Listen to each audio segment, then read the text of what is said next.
하나님 말씀은 요한계시록 21장 1절에서 8절까지 이 말씀입니다. 또 내가 새 하늘과 새 땅을 보니 처음 하늘과 처음 땅이 없어졌고 바다도 다시 있지 않더라. 또 내가 보매 거룩한 성 새 예루살렘이 하나님께로부터 하늘에서 내려오니 그 준비한 것이 신부가 남편을 위하여 단장한 것 같더라. 내가 들으니 보좌에서 큰 음성이 나서 이르되, 보라, 하나님의 장막이 사람들과 함께 있음에 하나님이 그들과 함께 계시리니 그들은 하나님의 백성이 되고 하나님은 친히 그들과 함께 계셔서 모든 눈물을 그 눈에서 닦아주시니 다시는 사망이 없고 애통하는 것이나 곡하는 것이나 아픈 것이 다시 있지 아니하리니 처음 것들이 다 지나갔음이로라. 보좌에 앉으신 이가 이르시되, 보라, 내가 만물을 새롭게 하노라. 이 말은 신실하고 참되니 기록하라. 이루었도다. 나는 알파와 오메가요 처음과 마지막이라. 내가 생명수 샘물을 목마른 자에게 값없이 주리니 이기는 자는 이것들을 상속으로 받으리라. 나는 그의 하나님이 되고 그는 내 아들이 되리라. 그러나 두려워하는 자들과 믿지 아니하는 자들과 흉악한 자들과 살인자들과 음행하는 자들과 점술가들과 우상 숭배자들과 거짓말하는 모든 자들은 불과 유황으로 타는 못에 던져지리니 이것이 둘째 사망이라. 아멘.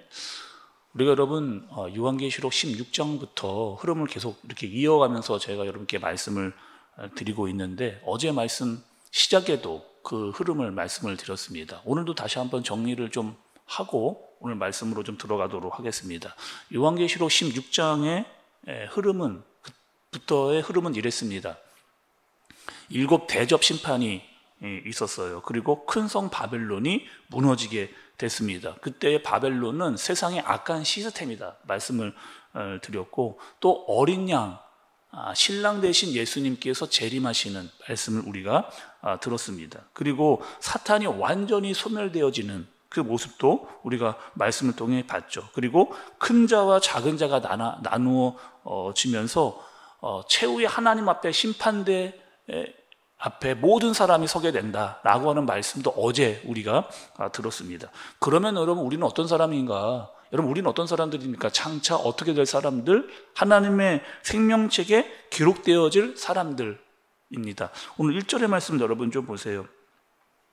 또 내가 새 하늘과 새 땅을 보니 처음 하늘과 처음 땅이 없어졌고 바다도 다시 있지 않더라, 이렇게 이야기합니다. 지금 요한이 본 게 있는데 뭘 봤느냐? 새 하늘과 새 땅을 보게 됐어요. 먼저 여러분, 새 하늘과 새 땅을 설명하기 전에 우리는 어떤 곳에 살고 있는가, 우리가 살고 있는 세상은 어떤 곳인가를 먼저 여러분 알아야 됩니다. 우리가 살고 있는 곳은 여러분 어떤 곳이에요? 창세기에서 하나님께서 만드신 그 하늘과 땅에 살고 있는 그런 사람들이잖아요. 또 하나님께서 하늘과 땅을 만드실 때 어떻게 천지 창조를 하셨을 때 하나님께서 어떤 말씀을 하셨느냐? 보기에 좋았더라 라고 할 만큼 참 아름다운 곳이었습니다. 그런데 그 아름다운 곳에 죄가 들어오게 됐죠. 사람도 자연도 죄에 물들고 심각한 오염에 빠지게 되어지는, 그래서 세상이 죄로 말미암아 어그러지는 그런 상황이 되어졌습니다. 그런데 그때가 되면, 그때는 여러분 어떤 때예요? 예수님께서 다시 오시는 재림의 때가 되면 새 하늘과 새 땅이 이제 오게 되어진다. 또 여기서 새롭다라고 하는 뜻은 여러분 이런 의미를 가지고 있어요. 새 하늘과 새 땅에서 새롭다라고 하는 의미는 여기서 이런 뜻을 가지고 있습니다. 완전히 어떠한 새로운 장소가 우리에게 임한다 라고 보기보다는 여기서의 새롭다는 갱신되다라고 하는 뜻을 가지고 있습니다. 그래서 종교개혁자였던 칼빈도 이 새롭다는 의미에 대해서 이렇게 이야기를 했어요. 죄로 오염되어져 있는 곳, 부패한 곳, 그리고 타락한 곳이 완전히 다시 새롭게 회복되게 될 것이다 라고 이렇게 이야기를 했습니다. 완전히 갱신될 것이다 라고 말씀을 한 거죠. 그럼 뭐가 갱신이 되는가? 여러분, 우리가 말씀을 통해서 좀 알아야 되겠습니다. 1절에 보니까 처음 하늘이 갱신이 된다는 거예요. 여러분, 이 하늘이라고 하는 것은 어떤 곳이에요? 이 하늘이라고 하는 것은 하나님이 계신 그런 곳입니다. 그런데 그 사이에 누가 들어왔어요? 하나님이 계신 곳 사이에 어떤 뭐가 들어왔느냐? 사탄이 들어왔습니다. 그 사탄은 공중의 권세 잡은 자였죠. 그래서 하나님과 우리와의 관계를 깼던 자가 바로 그 사탄이었습니다. 그런데 그 처음 하늘이 사라진다 이렇게 이야기한다는 거예요. 그러니까 우리가 살아가게 될 영원한 나라는 어떤 나라냐? 사단의 지배가 있었던 공중이 사라져 버리고 하나님의 완전한 통치가 임하여지는 곳이다. 그렇게 말씀을 할 수 있죠. 또 1절에 보니까 땅도 사라진다 이렇게 이야기했어요. 땅은 여러분 어떤 곳이 창세기에서 아담과 하와가 죄를 지었던 그런 곳입니다. 땅이 엉겅퀴와 가시, 떨기를 냈고 또 사람들이 아무리 애를 써도 저주를 받았던 곳이 바로 땅이었잖아요. 또 땅에서 짐승이 올라오고 거짓 선지자들이 생겨났던 곳도 바로 그 땅입니다. 근데 그 땅도 다 사라지겠다 이렇게 말씀을 합니다. 또 1절에 보니까 사라지는 게 또 있어요. 무엇이냐? 바다입니다. 우리가 여러분 계시록에서 바다라고 하는 것에 의미가 있었어요. 바다는 어떤 곳이었느냐? 거친 파도가 일어나는 것이고 위기와 고난이 있는 것이고 혼돈과 어둠의 상징이 바로 바다였습니다. 근데 그 바다도 없어질 것이다 이렇게 말씀을 하고 있습니다. 그러니까 새 하늘과 새 땅은 어떤 것이냐? 완전히 죄가 사라져 버리는, 그리고 새로운 에덴, 그리고 완전한 에덴이 허락되는 곳, 그것이 바로 새 하늘과 새 땅이다 이렇게 말씀을 우리가 할 수 있는 거죠. 또 여러분 더 중요한 것이 있는데 2절의 말씀을 좀 보겠습니다. 2절의 말씀을 보시면 또 내가 보니 거룩한 성 새 예루살렘이 하나님께로부터 하늘에서 내려오니 그 준비한 것이 신부가 신랑을 위하여 단장한 것 같더라 이렇게 이야기합니다. 여러분 보십니까? 여기 지금 마지막 때 예수님께서 다시 오시는 때 세상만 변화되어지는 것이 아니고 갱신되어지는 게 아니고 또 어떤 일이 일어나느냐? 새 예루살렘이 내려온다라고 이야기를 하고 있죠. 성경에서 여러분 성경에서 예루살렘이라고 하는 여러 의미는 어떤 의미를 가지고 있어요? 예루살렘이라고 하는 것은 상징을 가지고 있습니다. 어떤 상징이냐? 예루살렘에는 성전이 있는 곳이잖아요. 또 그 성전에 예배가 있는 그런 곳입니다. 또 예배가 있는 곳에서는 하나님의 사람이 있는 곳이 바로 그 예루살렘입니다.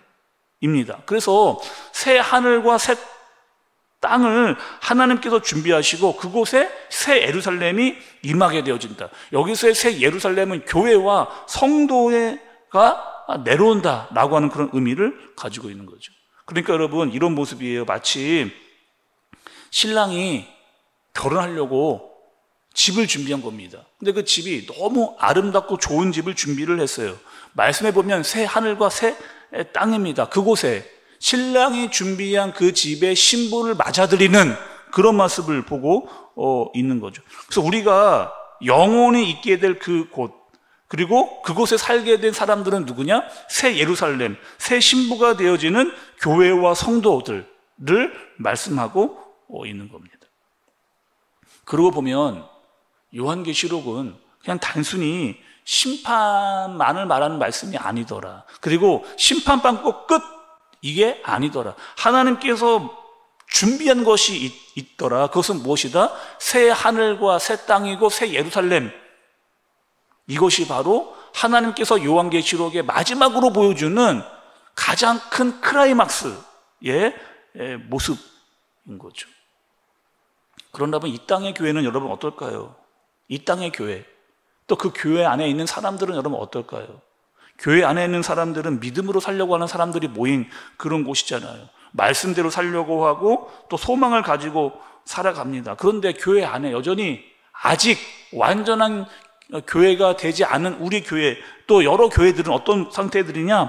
믿음으로 살려고 하는 사람들도 있고 말씀대로 살려고 하는 사람들도 있고 소망을 가지고 살아가고 있지만 여전히 마음 아픈 일들이 일어나는 곳이 바로 교회인 거죠. 교회 안에 눈물도 있고 교회 안에 아픔도 있습니다. 우리는 완전한 교회를 이루고 싶지만 여전히 이해되지 않는 일들도 일어나고 상처도 받는 곳이 바로 교회인 거죠. 그러나 여러분 우리에게 소망이 있잖아요. 새 예루살렘에 대한 소망인 겁니다. 우리는 여전히 아직 완전한 교회를 이루지는 못했지만 어떻게 하는 거야? 여전히 믿음으로 살아가려고 하는 말씀을 붙들고 살려고 하는, 예수님을 따라가려고 하는 그 사람들이 모인 교회와 성도들이 되어지는 겁니다. 오늘 말씀 여러분 3절과 4절의 말씀을 좀 보세요.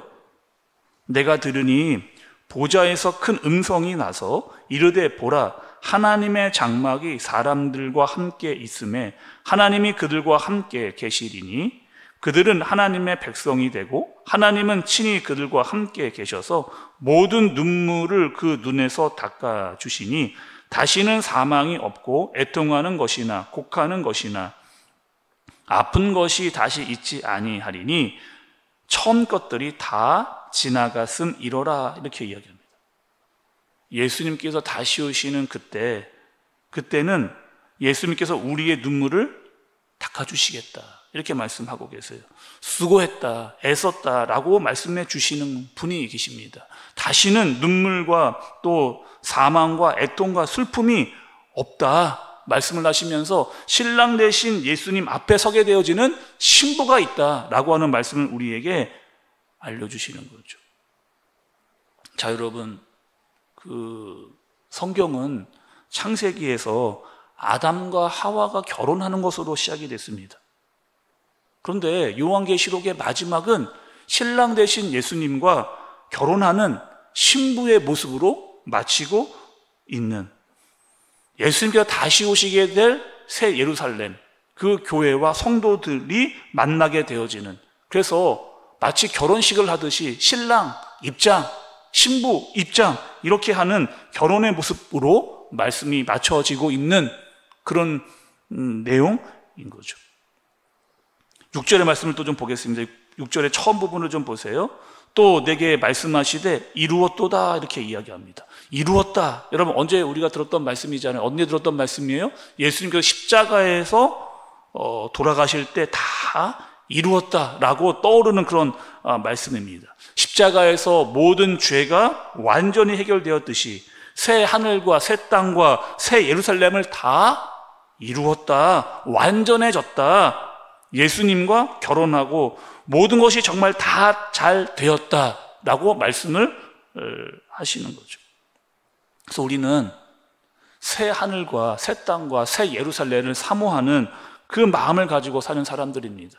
영원한 나라, 예수님께서 다시 오실 때를 기다리는 사람들. 그럼 이 땅에서 우리는 어떻게 살아야 되느냐? 정결한, 깨끗한 예수님을 기다리는 신부로 소망을 가지고, 다시 오실 예수님을 기다리는 소망을 가지고 살아가는 사람들이죠. 예수님이 말씀을 하셨듯이 첫 번째는 하나님을 사랑하고 또 교회와 성도와 이웃을 사랑하며 살아갑니다. 그런데 우리가 좀 부족해요. 연약하고 실수도 합니다. 눈물도 흘리고 낙심하기도 합니다. 그런데 끝까지 포기하지 않고 그 길을 걸어가게 되어지는, 끝까지 그 일을, 또 그 일을 감당하는, 하나님을 사랑하고 교회와 성도와 이웃을 사랑하는 일을 끝까지 감당할 때 다시 오실 예수님께서 잘했다, 수고했다, 충성된 종아 라고 그 칭찬하실 때가 있다는 거죠. 그때까지 준비된 신부의 모습으로 소망과 믿음을 가지고 그날을 사모하면서 믿음으로 살아갈 수 있는 저와 여러분들 되어지시길 예수님의 이름으로 축복합니다. 기도하겠습니다. 하나님 아버지, 요한계시록을 통해서 참된 소망을 보게 됩니다.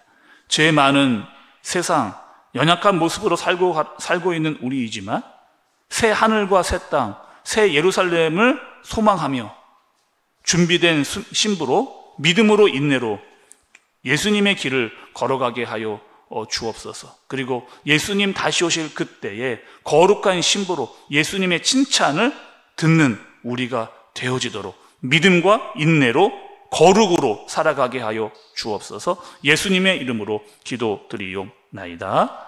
아멘.